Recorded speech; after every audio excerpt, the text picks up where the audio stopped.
Fiberglass trailers are really popular because of their longevity and durability, but if you're looking for a Casita trailer, there's a different buying process than a lot of other trailers out there on the market.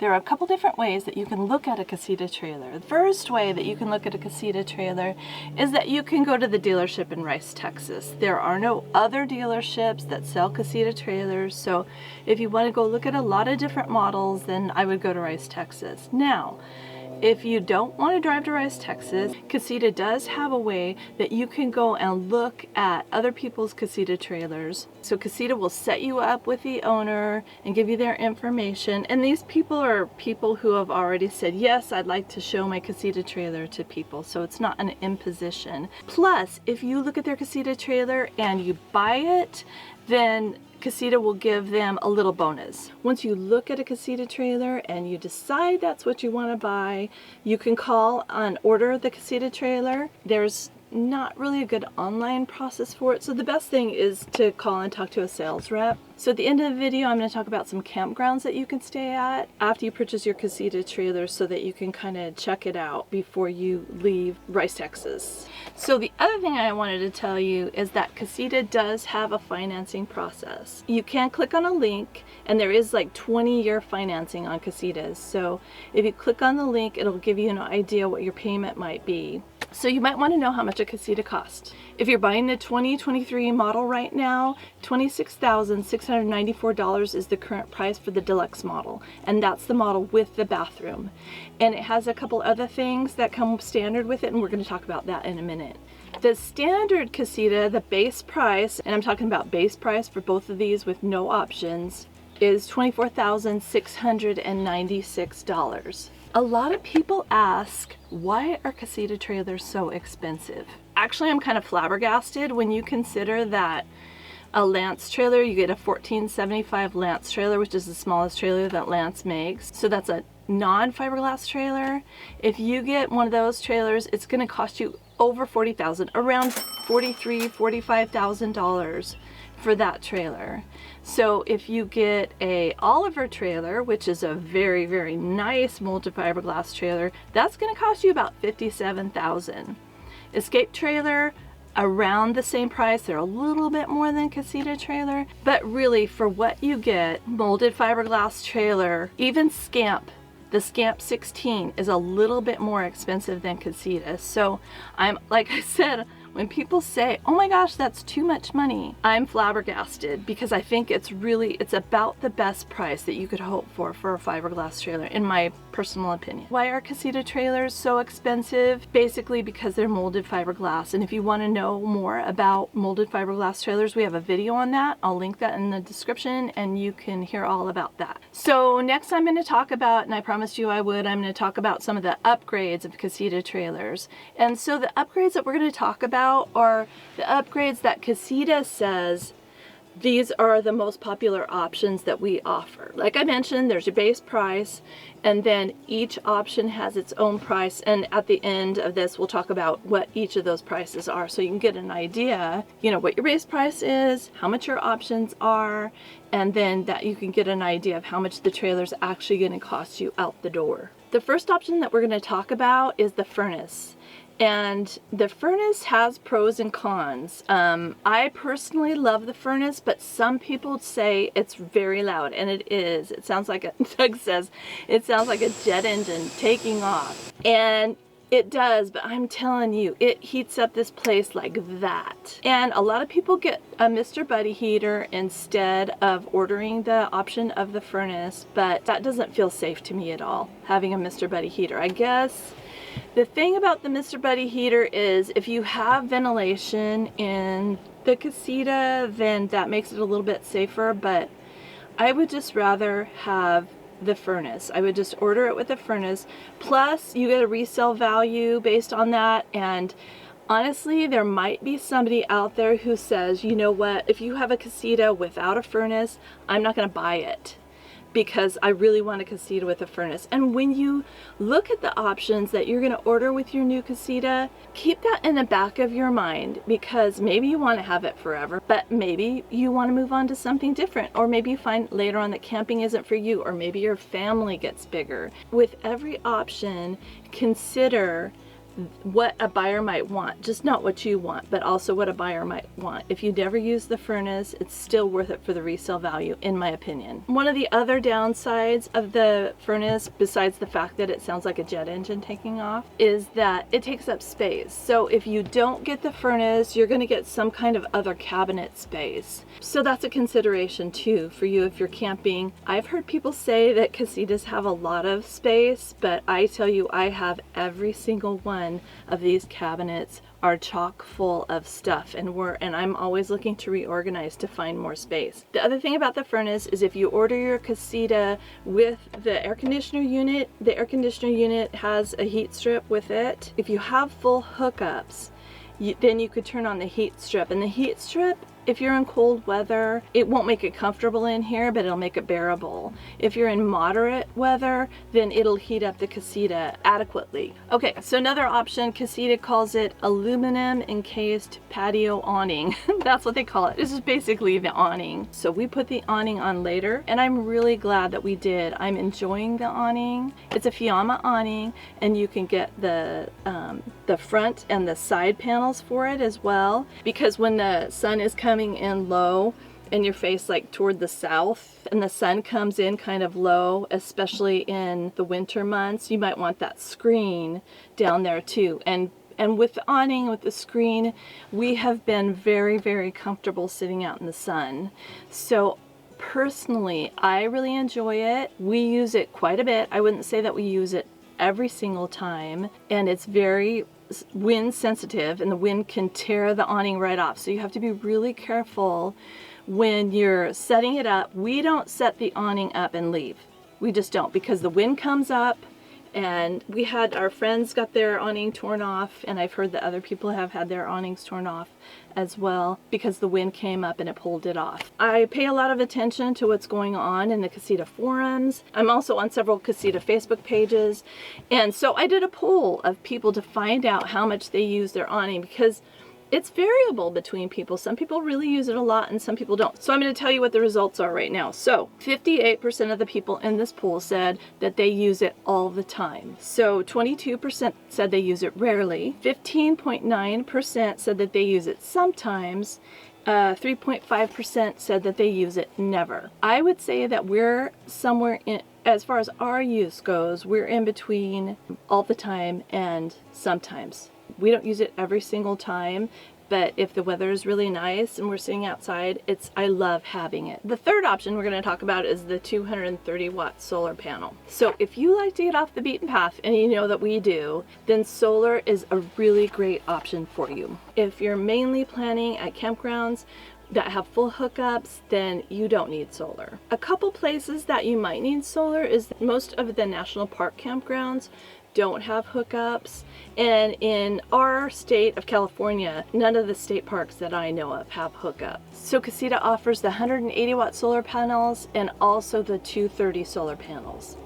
So anyway, one thing about the Casita panels is that they're not roof panels. Casita has a place where you can connect the panels, and they are like a suitcase style panel that you put out. Now the benefit of the suitcase style is that you can move it as the sun moves around. The drawback, as far as I'm concerned, is you got to babysit it. We have rooftop solar that Doug put on, and we don't have to babysit it. We really like it, but we do use the solar all the time. We have other videos that talk about solar, the installation of our solar setup, and also how we like our solar setup, so I can link those in the description as well. So another option that you might consider is the microwave oven. Now we don't have a microwave oven. Our trailer didn't come with a microwave oven when we bought it. because we bought it used. Some people love the microwave oven and some people don't use it at all. So we recently did a video of a trailer and she bought all the options for everything in a trailer, and the one that she regrets getting the most is a microwave. In fact, they're going to take it out. So I know that a lot of people have taken out the microwave, so you want to think long and hard. If you get a microwave, it takes up a lot of space. I have a whole cabinet available to me that was in the microwave space. And if you take the microwave out, you're not going to have a door there. So I have a door to the cabinet. If you later on you want to take the microwave out, then you're going to have to figure out a situation for a door or some other use for it. So when are some times that you would want to have a microwave? Probably the time that you would want to have a microwave is if you have full hookups again. And if you know that you're the kind of person that wants to camp in a campground and you want to have full hookups, then I would say go for it. But if you like to get off the beaten path, again, like we do, and you don't have a generator, or you're not planning on getting a generator, then I wouldn't get the microwave. Okay, the other thing is what Casita calls the maintenance-free AGM deep cycle battery. So Casita does not offer a lithium battery, and we have a lithium battery that we installed later. If you know that down the road you're going to get a lithium battery, I wouldn't get the AGM battery. I wouldn't pay the extra money for that. If you know that you're not going to, or if you think that you're not going to get a lithium battery for a while, I would definitely get the AGM deep cycle battery, because otherwise you're going to get a lead acid battery that's going to need maintenance. Moving on to the next option is the electric tongue jack. And I tell you right now, I would not be without the electric tongue jack, because if you don't have electric tongue jack, you're going to be doing the hand crank thing. That was one of the first things that we did when we bought the Casita, and even when we bought our Scamp, which is smaller. First thing we did was we got the electric tongue jack. So do you want to be doing this, or do you want to be doing this? But to me, electric tongue jack is really one of the things that I would get if I was buying a new Casita, and I really think it's worth the money. Okay, another thing is the Anderson no sway weight distribution hitch. That's an option, and if you're going to get the Anderson no sway weight distribution hitch, buy it from Casita. Because we didn't have one, our trailer didn't come with one, and Doug made the mistake of buying one. I think he bought it on Amazon, and then he found out that he had to retrofit it with a bunch of different parts, because if you buy the one from Casita, it comes with all the parts that are necessary for your Casita. So when to buy the Anderson weight distribution hitch. I'm not going to spend a lot of time talking about trailer sway or what causes trailer sway. There are a lot of different factors, and that's something that before you ever buy a travel trailer, you really need to research that. Let me just say, if your tow vehicle is smaller, for example, we have a Toyota Tacoma that we're towing our Casita with, we have the Anderson weight distribution hitch. Do your research, but is it a good thing? I mean, I think it's a great thing. I mean, I think it can save a lot of lives. Trailer sway is no joke. And if you get in a trailer sway situation, it could potentially be really bad. Honestly, on most of the options, if you're even thinking, yeah, maybe I should get it, you might want to, just because Casita makes everything that fits this trailer, with the exception of the solar. Like I was telling you, if you want rooftop solar, you're not going to get that. But the video entertainment package, this is one area. The video entertainment package is one area that if you don't want to mess with it, then you might just want to get the Casita one. I think it's a little bit overpriced. You could do a little bit better to get your own TV and work it that way, but if you want to set up and go, then their TV package is a good deal for you. Well, I'm telling you, there have been nights, you know, let's say you're on the beach. You're on the beach and the wind comes up and it's cold and it's not that much fun to sit around the fire. So we come into the Casita and you can see our TV right here. So there's our Casita TV, and our heads are right here, and we're watching the TV before we go to bed, and we really enjoy it. So anyway, so what is this? So what do you get? So you get a 22-inch TV, so that's pretty big for the smallest the Casita is. That's a flat screen high definition TV, and it comes with a DVD player. I do have a video on how to use your iPhone if you want to watch like movies on Hulu or Netflix or something like that on your iPhone. But other than that, DVDs are great. We have like a whole cabinet full of DVDs right here. And it also comes with a TV antenna and an amplifier. If you like to watch TV and if you want to be connected to cable at an RV park, then I would say that the TV package is really all encompassing. I mean, DVD player, cable ready, antenna. You know, if you really enjoy TV, then that's a good way to watch TV. Okay, I told you I would give you the costs for each of these options. So the furnace is $499. The aluminum patio awning is $879. 230 watt solar is $899. And the microwave oven is $239. The AGM deep cycle battery is $279. Electric tongue jack is $198. A good buy in my opinion. The Anderson no sway weight distribution hitch is $489, and then the video entertainment package is $499.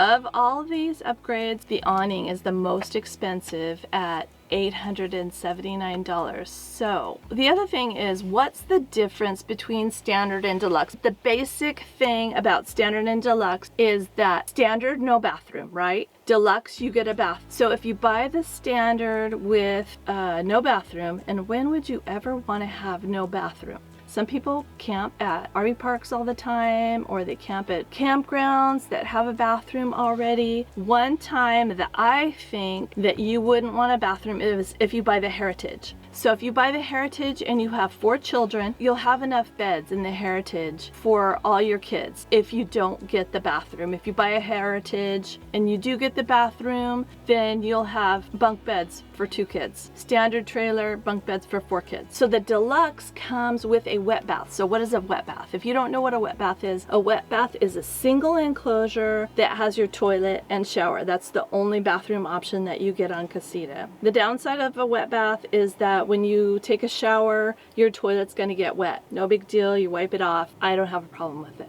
One of the other big differences about getting the standard is that the air conditioner on the standard is an option. Also, the gray water tank is an option. So if you're going to get the standard, I would definitely get the gray water tank for an option, so you have somewhere for your gray water to go. One big question that people that are looking into buying a Casita trailer ask is, what's the wait time? With the runtime right now running about 11 months at the recording of this video, it is shorter than the time that it's going to take you to get your Escape or to get your Scamp right now.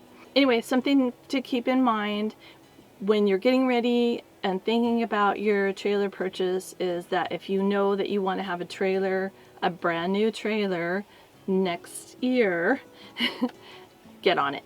Let's say you contacted Casita, you looked at a trailer, ordered your trailer because you loved it or you found a model that you loved, and now you're going to go pick it up in Rice, Texas. So where do you camp? There are about 4 different campgrounds near Rice, Texas that you could camp. I highly recommend that you camp like a few days. So pick up your trailer, take it over to the campground and use it. And the reason why I say that is because every trailer is potentially going to have some problems. I'm not going to say that you're going to have a problem because a lot of people don't have any problems, but you want to use everything and know that it works while you're still close to that dealership in Rice, Texas, and they can fix it like that. Casita has a good warranty, and if you do have a problem later on, they will help you out. But just try it out. So some campgrounds that are near Rice, Texas are Liberty Hill Campground, and that's about 32 miles away. There's American RV Park, and that's the Casita recommended location for you. And that's about 15 miles away. And then there's Fairfield Lake State Park, and that's 52 miles away. So those are like the closest campgrounds in the radius near Rice, Texas. If you'd like to find out why we sold our Scamp and buy a Casita, check out this video. If you'd like to see some Casita trailers, check out this video.